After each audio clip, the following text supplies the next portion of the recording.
friends, welcome back. Happy Tuesday. It is a dreary, cooler, rainy day. It has rained all day, and it probably won't go away until later tonight. But it's a good day. I look at rain days as God's way of saying time to relax. And that's what we've done. So I didn't record anything today. Well, I shouldn't say that. I did record something. You would have probably saw it at the beginning if I put it in. But I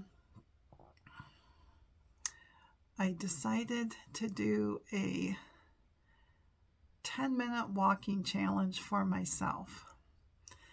And so what I decided was I looked up on YouTube and I found low walking videos for seniors. And because this gal is way out of shape and sets 99%. So, and what I liked about this one is that it wasn't just walking in place. She had a timer up on the left-hand side and was 30-second intervals. So you started out with something slow like toe taps. And she would show you how to do that. And if you wanted to add your arms, she would show how to do that. And you did that for 30 seconds. And then as soon as it hit 0, then you went back into the walking for 30 seconds. And then you did, I think that was like the toe taps to the front, and then it was to the side. And then the kickbacks where you're trying to kick your derriere. And heel taps. So instead of tapping your toe forward, it was tapping your heel forward. And then you just repeated that whole cycle one more time. And it averages out, she says, between 900 and 1,000 steps. And I thought, I can do this. My back was already achy, and I was almost talking myself out of it. But I got my walking shoes out and put it on, and I started doing it. And 5 minutes in, I'm like, this isn't bad. Probably about 6 or 7,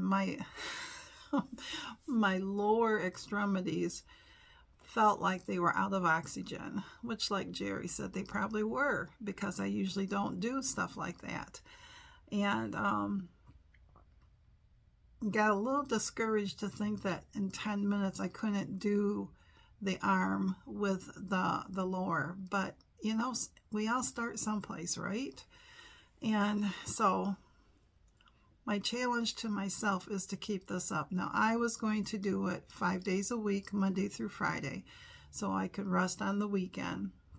And after I got it done, I told Jerry, he says, maybe I should only do it 3 times a week. And he goes, he says, you'll be fine. You'll be fine. We'll see how I do tomorrow. So, for all you that are walking miles and miles or exercising or running or whatever, you know, my hat's off to you. But I know that I need to start, and I should not be embarrassed that I could barely do 10 minutes. And I'm not going to push it to hurt myself, because that seems to be the case, is I push myself and then I hurt myself, and then I never pick it back up, because then my mind says, see, told you so. But yeah, I think it was supposed to be like 61 today. I don't even think it's hit 60. But it's a nice, steady, soaking rain. This is the type of rain that I grew up on, that the farmers would say this is a farmer's rain, because it's a gentle, all-day rain that just soaks the land and the gardens, that, you know, and all that stuff that we all need. And we're still pretty dry here, they said. But then we're not supposed to get rain until, not for sure. But, so today I did do that exercise this morning. And then on my knit along with my friend Miss Jenny, we watched the designer do the next section, which is the flowers section. And it was a little fiddly. And I'm glad that I watched and listened to how she did it, because I had to literally take the pattern out, and as she was doing it, read it line by line so I understood what she meant, because I would have done it all wrong. So I got the one flower section done. I have to do so many rows of garter stitch, which is just basically knitting every row, and then do another row of the flowers, and then so many stitches for the garter stitch, and then increasing every other row. Yeah, every other row. Next week is going to be the fisherman's rib, and I'm like my friend Jenny, that's a little intimidating. I think what I'm going to do is I'm going to get out another set of needles and some other yarn, and then I'm going to play with the pattern for the fisherman's rib, because when the designer says you should insert a lifeline, that's a little scary. And all a lifeline is that you're weaving in an extra piece of yarn or thread, like floss thread. And that way, if you make a mistake, take what you've knitted up to that line, take your needles right out, and you just rip it right back, and then that floss will stop it, and then you can pick up all those stitches and start again. So it makes a beautiful pattern, nice and squishy, but it's kind of scary. They say it's like a brioche stitch, and I don't do that either. So, but and Mr. Jerry got a new book in, and he has been on the couch reading, and the house has been quiet. It's been a beautiful, quiet day.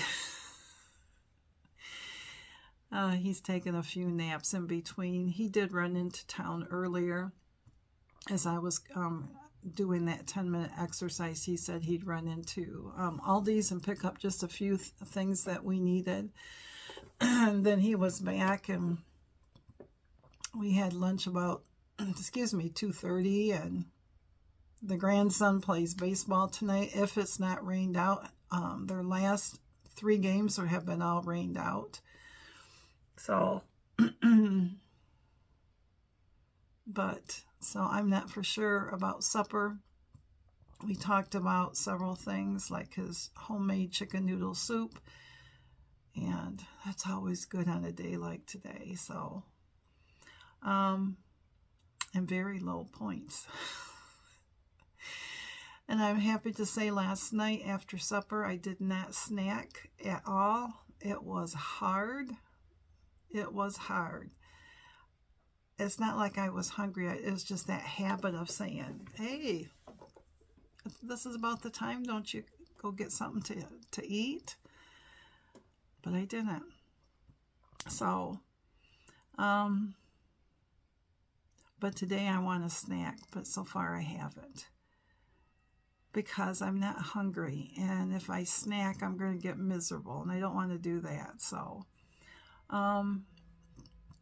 but other than that, I just have been knitting or working on my English paper piecing project, and enjoying the quietness of the house and the relaxed downtime. And I need to tell you, last night